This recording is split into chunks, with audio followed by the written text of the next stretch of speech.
السلام علیکم ورحمۃ اللہ وبرکاتہ۔ سورۃ کہف آیت مارکہ 21 کی تفسیر۔ یہاں پہ اصحاب کہف کی جو نشانی ہے، یعنی کہ ان کی نشانی، ان کی وجہ سے قیامت کا وعدہ سچا ہو گیا ان لوگوں پر، تو یہ بھی معاملہ اس آیت مبارکہ میں بتایا جا رہا ہے۔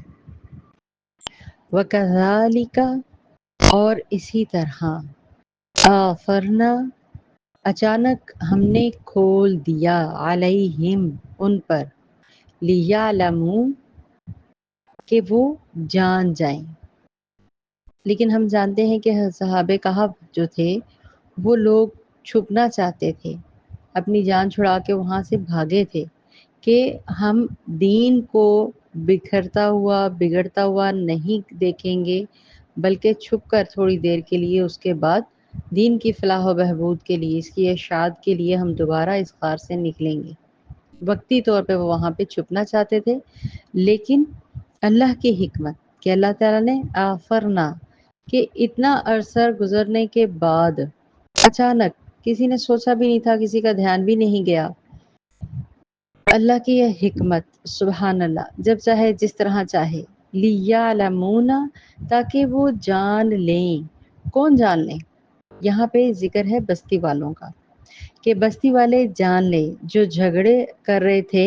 کس بات پر جھگڑا کر رہے تھے؟ دوبارہ سے پچھلی آیات کو ذہن میں لائیں اور آپ کو سمجھ آ جائے گی کہ وہ جھگڑا کر رہے تھے۔ ہم نے شروع کی آیات میں پڑھا تھا کہ قیامت آئے گی بھی، کہ ہے کہ نہیں ہے، ہم دوبارہ زندہ ہوں گے یا نہیں زندہ کیے جائیں گے، اور کیا ہم نے، جو وہاں کا بادشاہ تھا وہ کہتا تھا کیا روح کے ساتھ جسم کو بھی زندہ کیا جائے گا، یا جسم کے ساتھ روح نہیں ہوگی، کیا ہڈیوں کو بھی دوبارہ گوشت چڑھے گا؟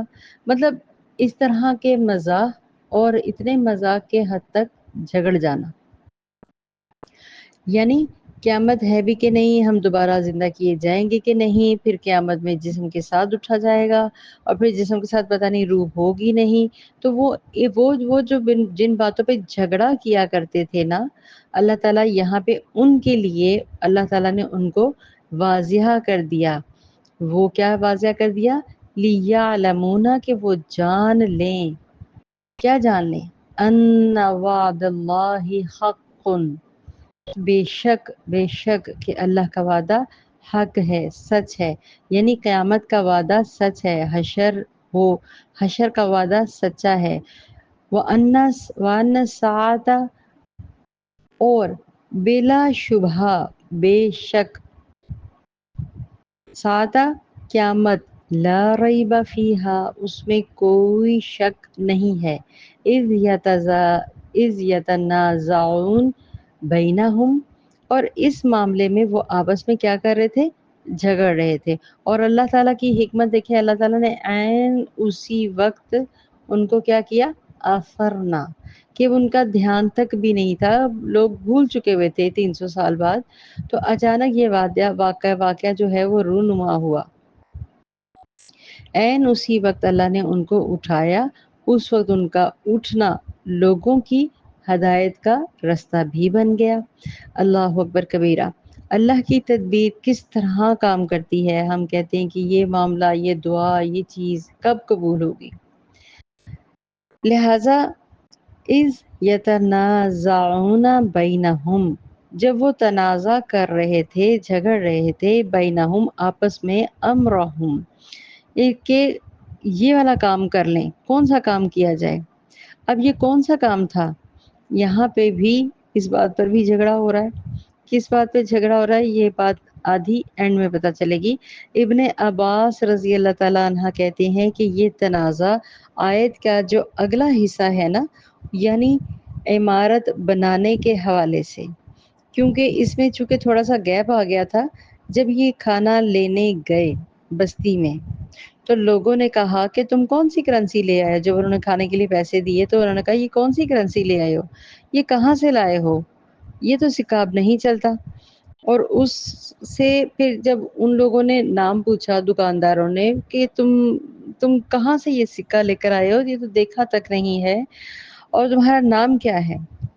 تو وہ لوگ جو کھڑے ہوئے تھے دیکھ رہے تھے، ان کی باتیں بھی سن رہے تھے اور وہ کہہ رہے تھے کہ میرا نام فلاں فلاں ہے، اس نام سے تو وہ اچھی طرح سے واقف تھے۔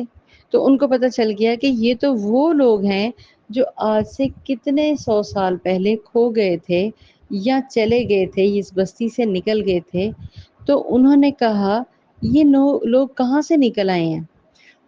اب آپ سوچیں گے کہ ان لوگوں کو ان کا نام اور یہ سارا کچھ کیسے پتا تھا؟ تو یہاں پہ اس وقت اس دور میں جب یہ لوگ نکلے تھے، ان کے نام تختیوں پر گڑھ کر ان کے والد اور حوالے کے ساتھ باقاعدہ تاریخ لکھ کر تختی پر گاڑ دی گئی تھی۔ لہٰذا ان سب کو ہی زیادہ تر مطلب ان کے سب کے نام اور واقعہ سب کو ازبر تھا۔ جیسے ہمیں بھی معلوم ہوتا ہے کہ ایک جنریشن سے دوسری جنریشن تک یہ غائب ہوئے جو لوگ تھے نا، ان کا حوالہ، ان کی کہانی وہاں کے لوگوں کے ساتھ کافی مشہور تھی۔ یہاں کچھ لوگ نکل گئے دین کی خاطر، اللہ کی خاطر، الہ کی خاطر، لا الہ کی خاطر۔ تو وہ نام چونکہ معلوم تھے لہٰذا ان سب نے بتایا تو مزید بات اور بھی کھل کر ان کے سامنے آ گئی۔ بہرحال اس نے پھر کہا میرے کچھ ساتھی وہاں غار میں ہیں اور وہ وہیں سو رہے ہیں۔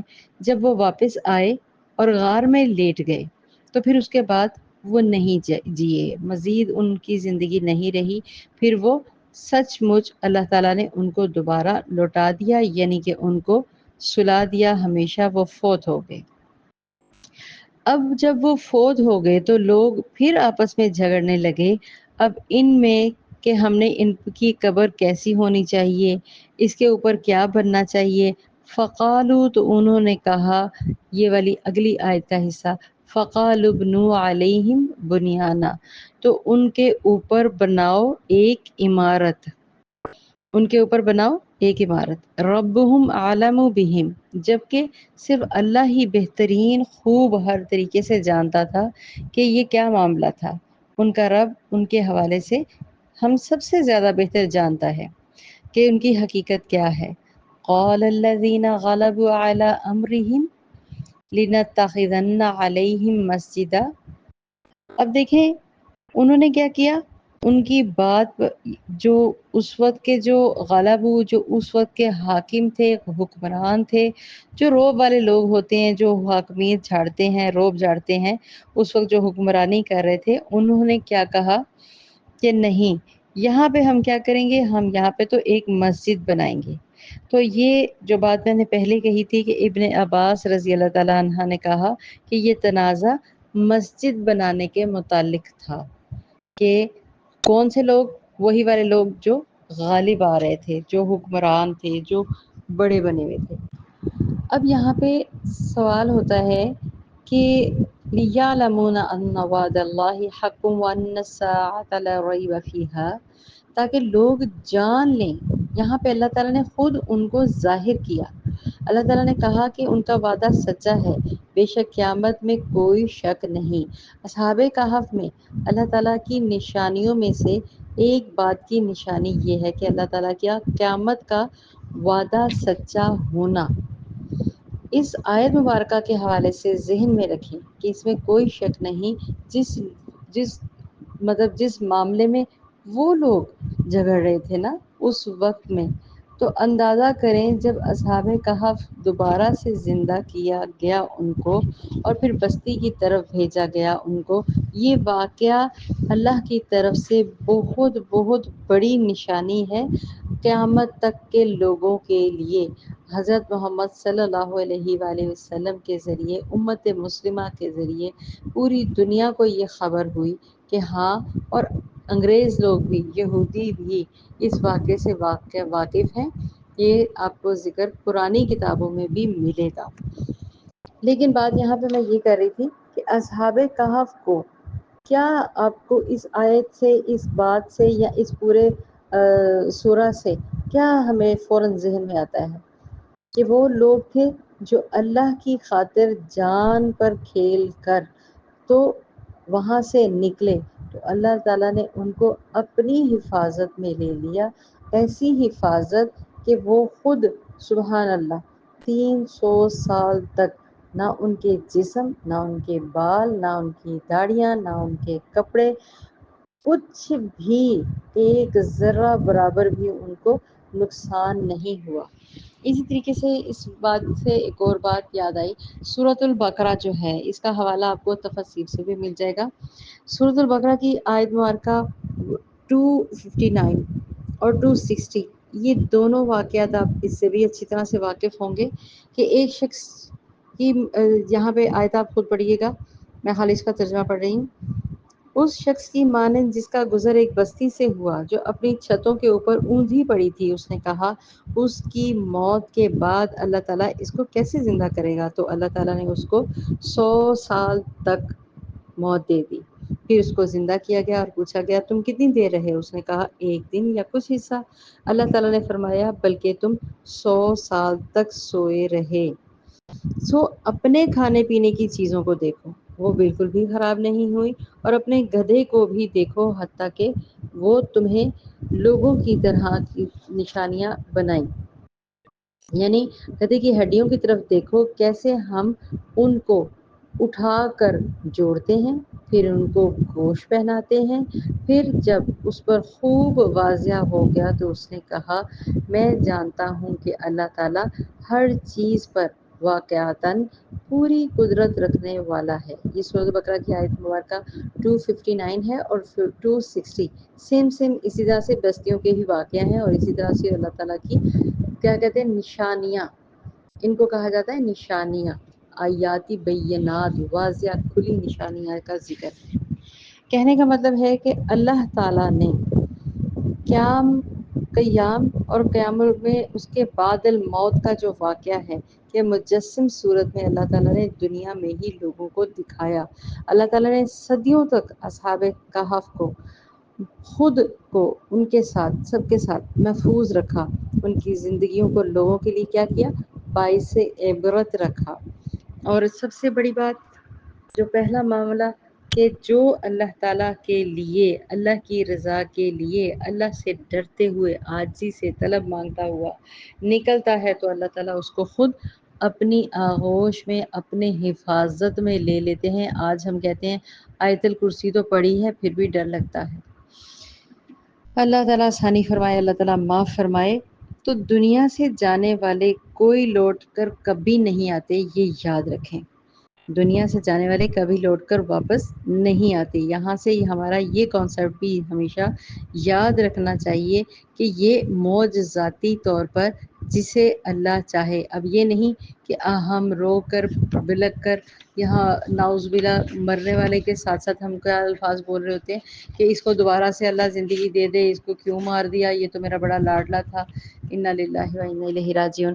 نعوذ باللہ مرتے وقت ہم لوگ اس کے لیے اس طرح کے الفاظ بولتے ہیں کہ اللہ تعالیٰ کو نعوذ باللہ ہم میں الفاظ بھی نہیں دہرانا چاہتی، آپ میری بات سمجھ چکے ہوں گے، ہم اس طرح سے گمان کرتے ہیں کہ جیسے اللہ تعالیٰ نے اس پر بہت ظلم کر دیا، حالانکہ اللہ تعالیٰ ہر چیز کو خوب جاننے والا ہے، ٹھیک ہے۔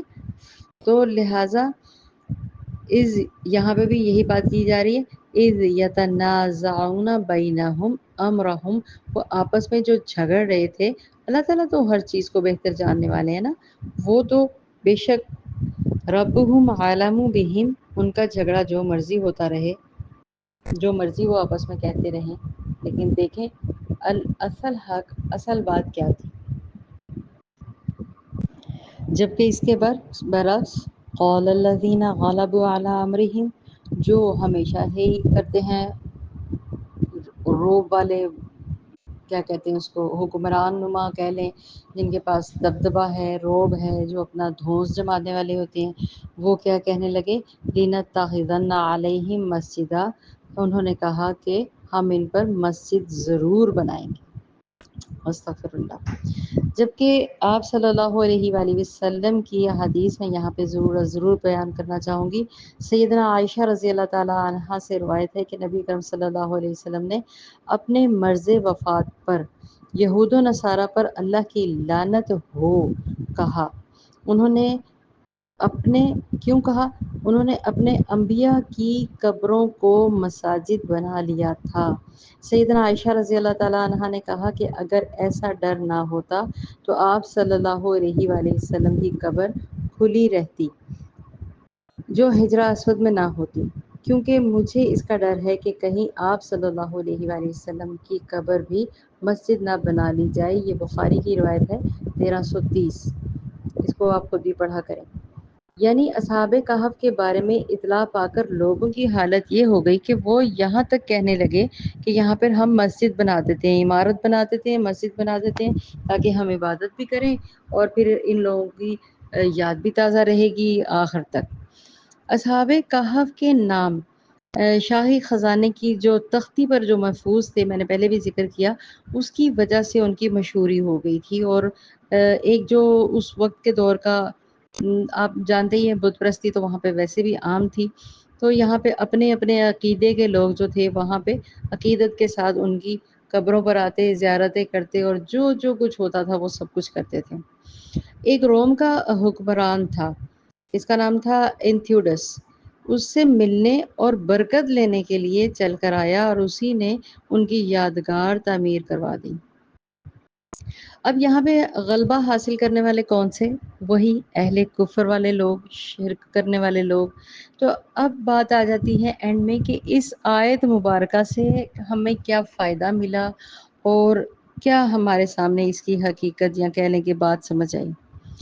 یہ واقعہ اصل میں بات اس کی دلیل ہے کہ کوئی اپنے دین کے فتنوں سے بچنے کے لیے فرار ہوتا ہے تو اللہ تعالیٰ بھی اس کو فتنوں سے محفوظ رکھتا ہے۔ نمبر 2، کوئی عافیت کی خواہش رکھتا ہے تو اللہ تعالیٰ اس کو عافیت عطا فرماتا ہے۔ نمبر 3، جو اللہ تعالیٰ کی پناہ لیتا ہے اللہ اس کو سچ مچ اپنی پناہ میں لیتے ہیں، اور آپ چاہے جتنی بھی کوششیں کر لیں دنیا، وہ اس کا سراغ پھر حاصل نہیں کر سکتے۔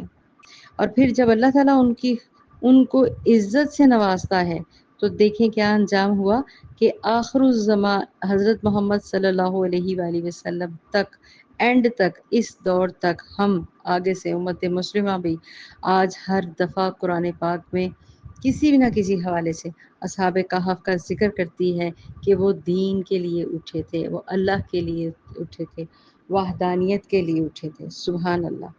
تو ایسے اللہ تعالیٰ عزت نصیب عطا فرماتا ہے جو دین کے لیے اٹھتے ہیں، نہ کہ اپنی اولاد، اپنا گھر، اپنے بچے، میرا بیٹا، میری بیٹی، میری ماں، میری بہو، میرا بچہ، میرا پوتا دوتا یہ ہو۔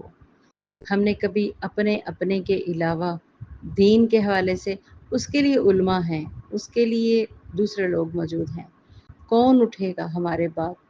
اپنی نسلوں کو جگائیں، اپنی نسلوں کو اصلی صحابہ والا شعور دیں، سمجھائیں دین کے لیے پیدا کیے گئے تھے ہم، دنیا داری کے لیے نہیں، جو اس وقت کے قریش کے لوگ کر رہے تھے، جو آپ صلی اللہ علیہ وسلم کے خلاف اٹھ کر پروپوگنڈاز کر رہے تھے۔ تو کیا وہ صحابہ اکرام کو اپنی اولادیں، اپنی بیویاں، اپنے بچے عزیز نہیں تھے؟ ایک اور بات ضروری، سورۃ آل عمران کی آیت مبارکہ 198 میں، وَمَا عِندَ اللَّهِ خَيْرٌ لِلْأَبْرَارِ، ابرار جو اللہ کے پاس ہے وہ نیک لوگوں کے لیے بہت ہی بہتر ہے۔ سمجھ رہے ہیں اس بات کو؟ جو اللہ کے پاس ہے، یعنی یہ دنیا کہا گیا ہے اس کو فریب ہے، دھوکہ ہے، وقتی ہے، پھر بھی ہم دنیا کے لیے مارے مارے پھر رہے ہیں، اولاد کے لیے مارے مارے پھر رہے ہیں۔ اصل کیا ہے؟ اللہ کے پاس، آخرت کے پاس۔ جو اللہ کے پاس ہے ہمارے پاس، اس کا ایک ذرہ، ایک چیز بھی نہیں ہے۔ اللہ تعالیٰ ہم سب کو ثبت قلبی علی دینک ہم کہتے ہیں، لیکن عمل کی کمی ہے۔ وہ توفیق عطا فرمائے، وہ حزن عطا فرمائے، وہ محبت عطا فرمائے کہ ہمارے لوئے لوئے سے اللہ ہی کا ورد نکلے، اللہ ہی کی تسبیح نکلے، انشاءاللہ آمین۔ السلام علیکم ورحمۃ اللہ وبرکاتہ۔